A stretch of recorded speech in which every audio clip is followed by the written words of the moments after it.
नमस्कार मित्रांनो, मी हेमंत आणि तुम्ही पाहताय धक्काबुक्की। मित्रांनो, आजचा विषय हा महाराष्ट्राच्या राजकारणातला। महाराष्ट्राच्या राजकारणात आपण बघतोय गेल्या अनेक वर्षांपासून प्रचंड उलथापालथ, प्रचंड गुंता आपण बघत आलेलो आहोत। सध्या चर्चा सुरू झाली आहे ती विधान परिषदेची।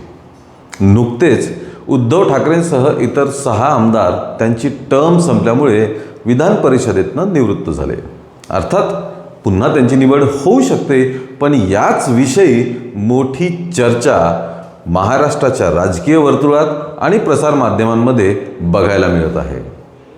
सगळ्यात मोठी चर्चा जी चालू आहे ती म्हणजे विधान परिषदेवर उद्धव ठाकरेंना पुन्हा संधी मिळणार का नाही मिळणार। हे कन्फ्युजन का आहे तर जेव्हा 2019 साली उद्धव ठाकरे विधान परिषदेवर गेले होते तेव्हा शिवसेना ही एक संघ शिवसेना होती।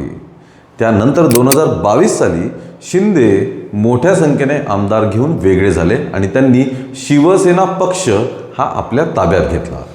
चिन्ह आणि पक्षाचं नाव हे दोन्ही सुद्धा शिंदेंना मिळाले।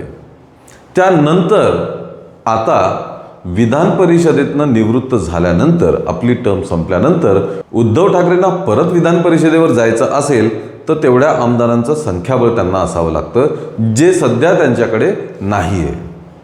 फक्त शिवसेनेच्या म्हणजेच उद्धव बाळासाहेब ठाकरे शिवसेनेच्या संख्याबळावरती विधान परिषदेत उद्धव ठाकरेंना जागा मिळणार नाही।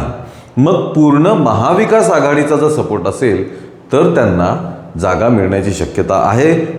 त्यामुळे एकनाथ शिंदेंच्या शिवसेनेचा सपोर्ट याची गरज उद्धव ठाकरेंना पडू शकते, अशी चर्चाही होती आणि त्यावरती आपण या अगोदर व्हिडिओ सुद्धा केलेला आहे।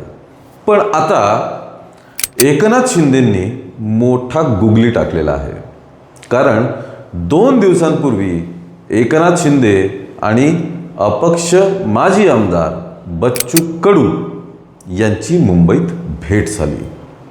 भेट झाल्यानंतर एकनाथ शिंदेंनी बच्चू कडू यांना विधान परिषदेची जागा ऑफर केलेली आहे, अशी चर्चा प्रसार माध्यमे आणि राजकीय वर्तुळात मोठ्या प्रमाणात होत आहे। बच्चू कडू या अगोदर सुद्धा शिंदेंच्या मंत्रिमंडळात मंत्री राहिलेले आहेत, पण त्यावेळी बच्चू कडूंवरती जसं एकनाथ शिंदे आणि पूर्ण आमदारांवरती जो आरोप होतो गद्दार किंवा खोकेबाज, तसाच आरोप बच्चू कडूंवर सुद्धा झालेला होता।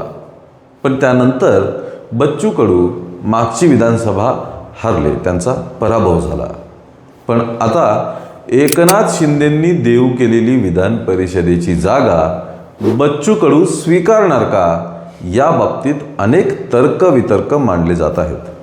हाती आलेल्या माहितीनुसार बच्चू कडूंनी अद्याप त्यांचा निर्णय कळवलेला नाही, पण जाणकार आणि राजकारणाचे एक्सपर्ट असं सुद्धा म्हणतात की कदाचित बच्चू कडू ही ऑफर स्वीकारतील, कारण त्यांना स्वतःची संघटना, स्वतःचे कार्यकर्ते हे वाढवण्यासाठी, त्यांची ग्रोथ करण्यासाठी कुठल्या ना कुठल्या सभागृहात जागा मिळवणं आवश्यक आहे। बच्चू कडू यांना एकनाथ शिंदेंनी ऑफर का दिली असावी, त्याचं मोठं कारण म्हणजे बच्चू कडू हे त्या मानाने पॉप्युलर नेते आहेत। त्यांच्याबद्दल बरीच चर्चा होते। त्यांच्या कामाची पद्धत ही आपण अनेक व्हिडिओंमधनं बघितलीच असेल।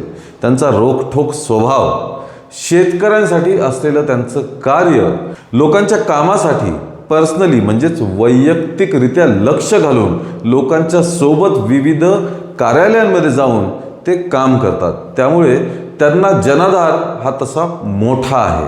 त्यांची पॉप्युलॅरिटी ही सुद्धा मोठी आहे। यूट्यूबवर जर त्यांचे व्हिडिओज तुम्ही बघितले तर त्यांच्या काम करण्याची स्टाईल ही आपल्याला लक्षात येईल। अनेकदा बच्चू कडूंनी अनेक शासकीय अधिकाऱ्यांना, कर्मचाऱ्यांना थोबाडीत सुद्धा लगावलेली आहे आणि तसे व्हिडिओज सुद्धा आहेत। त्यामुळे बच्चू कडूंना आपल्या बाजूने करून घेणं हे एकनाथ शिंदेंसाठी नेहमीच फायद्याचंच राहणार आहे। सध्या भाजप यांनी ऑपरेशन टायगर थांबवलेलं आहे। ऑपरेशन टायगर सध्याच करायचं नाही असं सांगितलेलं आहे। बारामती विधानसभेची पोटनिवडणूक सध्या होत आहे, 23 तारखेला मतदान आहे। या सर्व पार्श्वभूमीवरती स्वतःची ताकद वाढवणं स्वतःची व्याप्ती वाढवणं हे एकनाथ शिंदेसाठी सर्वात जास्त महत्त्वाचं आहे. त्यामुळेच एकनाथ शिंदे हे उद्धव ठाकरे यांच्या गटातील खासदार, बच्चू कडूंसारखे आमदार यांना गळ घालत आहेत आणि स्वतःची आणि स्वतःच्या पक्षाची ताकद वाढवण्याच्या मोठ्या प्रयत्नात आहेत, अशी चर्चा सर्वत्र होताना दिसून येते. मित्रांनो, आपल्याला काय वाटतं या सर्व राजकीय उलथापालथीबद्दल? आपलं काय मत आहे हे कमेंटमध्ये नक्की नोंदवा. या व्हिडिओला लाईक आणि शेअर करा आणि आमच्या धक्काबुक्की या चॅनलला लगेचच सबस्क्राईब करा. धन्यवाद.